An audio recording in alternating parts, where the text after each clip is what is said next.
তো ইতিমধ্যেই শুরু হয়ে গেছে আমাদের অনলাইনে ফর্ম ফিল আপ করা, যা অন্নপূর্ণা ভান্ডারের জন্য।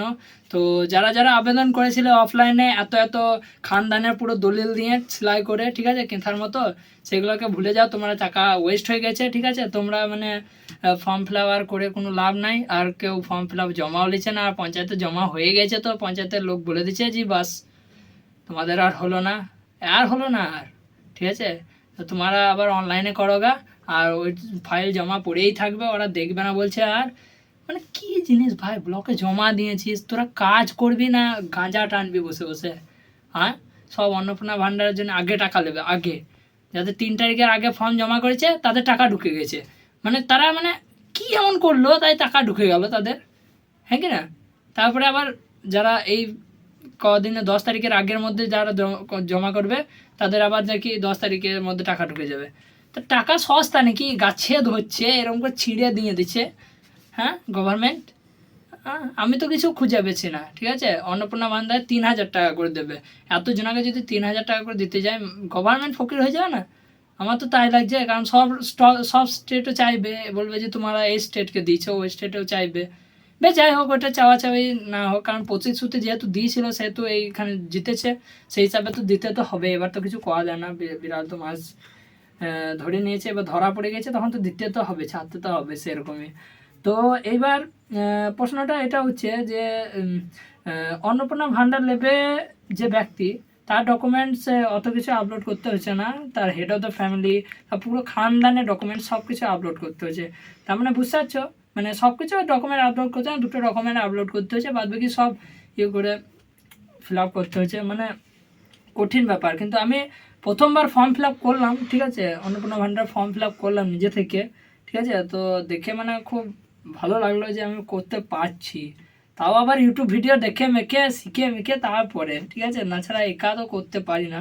আর কোনো ফর্ম ফিল আপই আমি নিজে থেকে করি না, যে করিয়ে আনি, হ্যাঁ, কোনো একটা সাইবার ক্যাফে থেকে, কিন্তু এইবার আমি নিজে থেকে ট্রাই করলাম, ঠিক আছে। যে কোনো জিনিস দরকার লাগছে ফটাফট আমি সার্চ দিচ্ছি গুগলে, এবং সেখান থেকে আমি করে নিচ্ছি, মজা লাগছে, মনে হচ্ছে একটা নিজেই মানে সাইবার ক্যাফে খুলতে পারবো এরকম লাগছে, ঠিক আছে।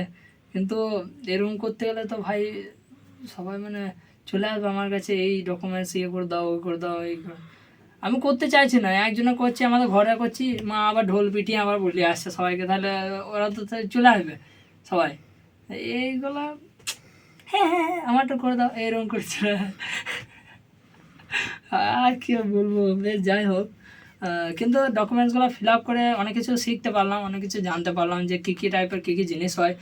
আমি তো মানে পিসিমনি, আমার পিসিমনি হ্যান্ডিক্যাপ, ঠিক আছে। তো হ্যান্ডিক্যাপ সার্টিফিকেটের যে নম্বর হয়, একটা নম্বর তো হয়, ঠিক আছে, সেই নম্বরটা আজ পর্যন্ত আমি লক্ষ্যই করিনি। জাস্ট ডিসএবিলিটি সার্টিফিকেট বলে আমি নিয়ে আসতাম, জেরক্স করে নিতাম, যদি দরকার হতো তাহলে নিয়ে যেয়ে জমা করে আসতাম। কিন্তু এই প্রথমবার আমি ডিসএবিলিটি সার্টিফিকেটের নম্বর খুঁজতে গিয়ে আমার অবস্থা খারাপ হয়ে গেল, আমি দেখে বুঝতে পারছি না যে কোনটা নম্বর। আর গুগলে সার্চ করছি তো বলছে 18 সংখ্যক একটা নম্বর হয়, সেটা ডিসএবিলিটি নম্বর, ঠিক আছে। কিন্তু ওই যে সার্টিফিকেটটা সেটা অনেক আগেকার যুগে, ঠিক আছে, মানে 2002-এর। তো সেই হিসাবে ওখানে নম্বরটা দেখছি, তো গুনে দেখছি ওইখানটা নম্বর হতে পারে এরকম আমার লাগছে, কারণ সেখানে তো আর কোনো নম্বর নেই ওই নাম্বারটা ছাড়া। তো ওটা আমি গুনে দেখছি যে 18 ডিজিট নাই ভাই, 20 ডিজিটের হয়ে যাচ্ছে, তাহলে ওটা গুগলের সঙ্গে ম্যাচ করছে, তার মানে বুঝতে পারছো। হতে পারে ডিজিটাল যেগুলো হয়ে গেছে সেগুলোতে 18 ডিজিটের নম্বর হতে পারে, আর যেগুলো যেটা আছে সেটাতে 20 ডিজিটের। কিন্তু এটা কি করে সম্ভব, কারণ একটা তো ডিসএবিলিটি সার্টিফিকেটের নম্বর যেটা আছে সেটা সবসময় সেম থাকবে, সে ডিজিটাল করলো আর যাই করলো। বা যাই হোক, ওটা পার্সোনাল ব্যাপার। তারপরে আমি আধার কার্ডে কী করে ইয়ে করতে হয় সেগুলো আমি দেখলাম, আধার কার্ড বাই করা হ্যান ত্যান, কিন্তু বায়োমেট্রিক আধার কার্ডে কী করে আপডেট করতে হয় সেটা আজ পর্যন্ত জানতে পারলাম না, ঠিক আছে। সেটার জন্য মনে হয় ইউটিউবে ভিডিও দেখতে হবে, যদি করতে পারি তাহলে তো খুব সুবিধা হবে। এখানে আধার কার্ডে বায়োমেট্রিক আপডেট করতে যায় কতক্ষণ দাঁড়াইতে হয়, এই করতে হয়, ওই করতে হয়, কিন্তু ওটা করা যাবে না, আশা করি মোবাইল দিয়ে তো করা যাবে না। আর আমি যে কাজগুলো করলাম না সেগুলো কম্পিউটারে লয়, কোনো ল্যাপটপেও করিনি, এই মোবাইলেই করেছি, যেটাতে শ্যুট করছি। ভাই সাহেব, আমার তো এইসবে অবস্থা খারাপ হয়ে গেল। আর মোবাইলের ডকুমেন্টগুলো স্ক্যান করে আপলোড করা, এইগুলো খানিক মানে ঝামেলা আছে, ঝামেলা বলবো না, এই যে অ্যাপ্লিকেশান যেটা ডাউনলোড করেছি সেই অ্যাপ্লিকেশানটাতে খুব সহজেই তুমি কিন্তু ইয়ে করতে পারবে। এই অ্যাপ্লিকেশানটা কি বলবো, ডিসক্রিপশানে দিয়ে দেবো নাকি, না দেবো না, তোমরা খুঁজে লাও, সার্চ করে, আমি কি বলবো। তো যাই হবে হোক, আজকের এক্সপিরিয়েন্সটা কিন্তু ভালোই ছিল। আবার আজকে আমি টিউশনে পড়াতে গিয়েছিলাম, সেই এক্সপিরিয়েন্সটা শোনো তোমাদেরকে বলি। তো সেই এক্সপিরিয়েন্সটা হচ্ছে টিউশনিটা পড়াতে যেতাম মানে আমি তো সকালে টিউশনি পড়াই একটা, আর বিকেলে এই মাত্র ধরেছি, ঠিক আছে। তো বিকেলে একটা মানে আমার ফাঁকা থাকতো। তো একদিন সকালে এসে ওর মা বললো যে আমার ছেলেটা এই হোস্টেলে পড়ে, সে 15 দিনের জন্য এসেছে, তাকে কিছু প্রজেক্ট করতে দিয়েছে, সেটা কমপ্লিট করে দিও আর এখানে দেখিয়ে দিয়ে দিও, বাস যা লাগবে তাই দেবো। বেশ ঠিক আছে, ওদের বাড়িতে যেয়ে দেখাতে হবে। বাড়িতে যাই, মানে প্রজেক্ট প্রথমে কয়েকদিন তো পুরো প্রজেক্টে গেল, প্রজেক্ট করে দিলাম। প্রথমে পিরামিড, ইন্ডিয়া ম্যাপ আর একটা পেনদানি নাকি করে দিয়েছি। বেশ ঠিক আছে, ওটা কমপ্লিট হয়ে গেল, 6-7 দিন হলো। নিয়ে তারপরে এবার আমি ইয়েগুলো কমপ্লিট করেছি, ম্যাথ আর ইয়েগুলো কি মানে ইংলিশের যে প্রজেক্টগুলো আছে, মানে প্রজেক্ট নয়, সেই খাতাতে লিখতে দিয়েছে, হোমওয়ার্ক বলতে গেলে। তো সেইগুলো কমপ্লিট করেছি। তাও ও বলছে লিখবো না, আমাকে উত্তর লিখে দাও, আমি ঠিক ম্যানেজ করে নেবো। থোড়ি না হয় উত্তরগুলো, আমি থোড়ি না পারবো। আমি তো পুরো চ্যাপ্টারটা কিছু না কিছু পড়তে হবে, তবে না ওইখান থেকে অ্যান্সারটাও আমি লিখতে পারবো। না, এটা মনে করছি যে আমি পুরো সব জানতা গামছাওয়ালা, আমি মানে আসবো একবারে হুবহু দিয়ে দেবো, বাস হয়ে গেল। ঠিক আছে, এরকম করে থোড়ি না হয়। আর পড়া একটা সিস্টেম থাকে, সেই হিসাবে পড়াতে হয়। আমি মানছি আমি মাস্টার লয়, ঠিক আছে, কিন্তু আমার একটা নিজস্ব একটা এক্সপিরিয়েন্স আছে পড়ার, মানে রিলেটেড, মানে পড়ানোর লেগে একটা নিজস্ব ধারণা আছে। ধরো তুমি ABCD জানো না, আর তুমি 4-এ উঠে গেছো, ঠিক আছে, তাহলে তোমাকে এখন আমি 4-এর পড়া পড়াতে লাগবো একবারে পুরো বই নিয়ে, যে 4-এর রিডিং কর, এটা হ্যান ত্যান। তোমাকে প্রথমে আমি ABCDটা শেখাবো, তারপরে ABCD থেকে কোনো কোনো ওয়ার্ডগুলো কানেক্ট করাবো, যেমন অ্যান হয়, ম্যাম হয়, অ্যান্ড হয়, এরকম করে আমি শেখাবো। না তুমি বলছে একবারে সেই ইয়েটা পড়িয়ে দেন, আচ্ছা পিছিয়ে যাবে, এই হ্যান ত্যান।